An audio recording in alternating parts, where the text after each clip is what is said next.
CITU రాష్ట్ర committee ఆధ్వర్యంలో ఈ కాంగ్రెస్ ప్రభుత్వం యొక్క నిర్బంధానికి వ్యతిరేకంగా అట్లాగే అసెంబ్లీలో ఆషాఢ 18,000 ఫిక్స్డ్ వేతనం నిర్ణయం చేయాలని ఈ రోజు మొత్తం రాష్ట్ర వ్యాప్తంగా హైవే రహదారుల్ని మొత్తం కూడా రాస్తారోకో చేయాలి, దిగ్బంధనం చేయాలని మా రాష్ట్ర కమిటీగా మేము నిర్ణయం చేశాం.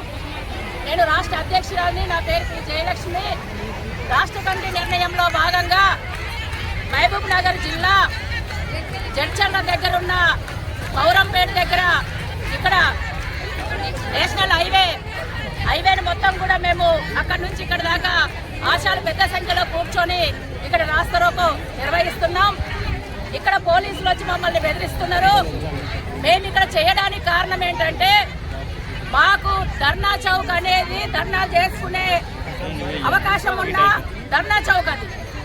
మేము 28వ తేదీన మేము అయ్యా ధర్నా చేసుకుంటాం, మాకు సభకు అవకాశం ఇవ్వండి, బ్యానర్ పెట్టుకుంటాం, 4 విషయాలు మాట్లాడుకుంటాం, మాకు సపోర్ట్ ఇచ్చే పెద్ద మనుషులను మేము పిలుచుకుంటాం అనేసి మొత్తం విజ్ఞప్తులు చేశాం. మేము పోలీసు వాళ్ళకి విజ్ఞప్తులు చేస్తే ఇస్తామని మమ్మల్ని మోసం చేసి 27వ తేదీ రాత్రి రిజెక్ట్ చేసిన పరిస్థితి ఉంది.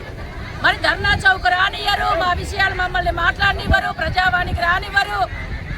కోర్టు కమిషనర్ ఆఫీస్కి పోతే ఆఫీస్కి పోకముందే మమ్మల్ని అరెస్ట్ చేస్తున్నారు. మరి మేము ఎక్కడ చెప్పుకోవాలి? మేము 20 సంవత్సరాల నుండి పనిచేస్తున్నాం, ఆరోగ్య సేవలు అందిస్తున్నాం.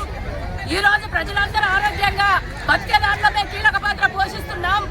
మరి మా సమస్యలు ఎక్కడ చెప్పుకోవాలి? చెప్పుకునే అవకాశం లేకపోతే మేము ఎట్లా బతకాలనేసి కాంగ్రెస్ ప్రభుత్వాన్ని మేము హెచ్చరిక చేస్తున్నాం. ఈ రోజు ఈ హైవేలలో రాస్తారోకోలు చేసే పరిస్థితిని కల్పించింది మేము కాదు, ప్రభుత్వం యొక్క నిర్బంధంలో నుండి పుట్టిందే ఈ రాస్తారోకో. మాకు ఇందిరా పార్క్ దగ్గర ధర్నా అవకాశం ఇస్తే రాస్తారోకోలు ఉండకపోతుండే. అందుకని ప్రభుత్వం యొక్క పద్ధతి అట్లుంది కాబట్టి మేము రాస్తారోకో చేస్తున్నాం. మేము గొంతమ్మ కోరికలు అడగట్లేదు, కొత్త డిమాండ్లు అడగట్లేదు. ఈ ముఖ్యమంత్రి గారే ఇప్పుడున్న సీతక్క గారితో పాటు మంత్రులందరూ మేము అసెంబ్లీ ఎన్నికల కంటే ముందు టెంట్లు వేసుకొని పోరాటాలు చేస్తే మా దగ్గరకు వచ్చారు, టెంట్ల కిందకి వచ్చారు, మాతో చట్టాపట్టాలు వేసుకొని పోరాటాలు చేశారు, మాకు మద్దతు తెలియజేశారు. మేము అడుగుతున్న 18,000 ఫిక్స్డ్ వేతనం న్యాయమైన డిమాండ్, ఇంకా తక్కువ అడుగుతున్నారు మీరు అనేసి అన్నారు. మేము పెట్టిన డిమాండ్లన్నీ న్యాయమైనవి అన్నారు. మాకు ఓట్లు వేయండి, గెలిపించండి, మేము గద్దె మీదకి వస్తే 18,000 ఫిక్స్డ్ వేతనం మీకు చేస్తామనేసి హామీ ఇచ్చారు. మరి హామీ ఇచ్చి 2 ఏళ్ళు అయింది.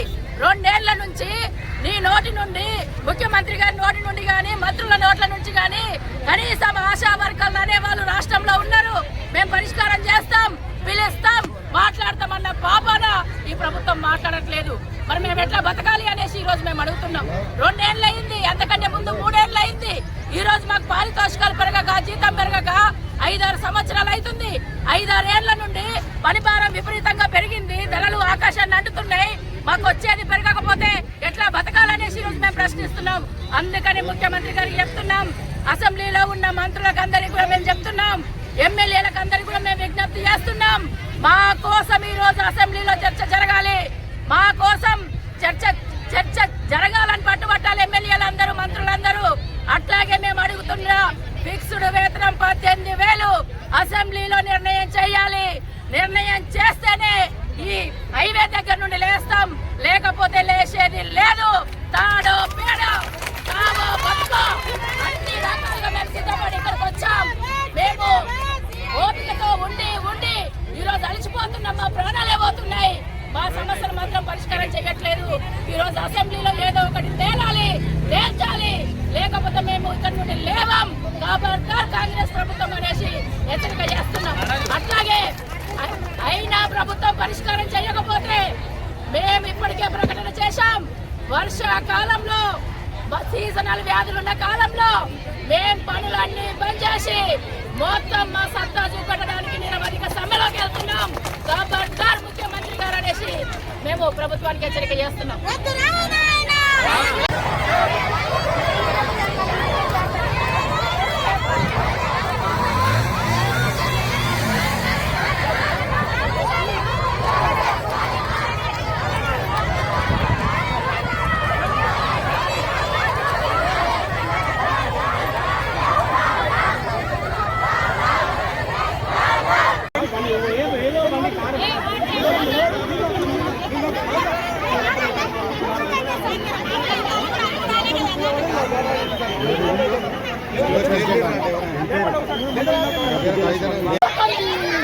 నడు మాటాలే నడు మాట పైన మేడం అదే కూర్చోండి మీరు కూర్చోండి ఇద్దరు కూర్చోండి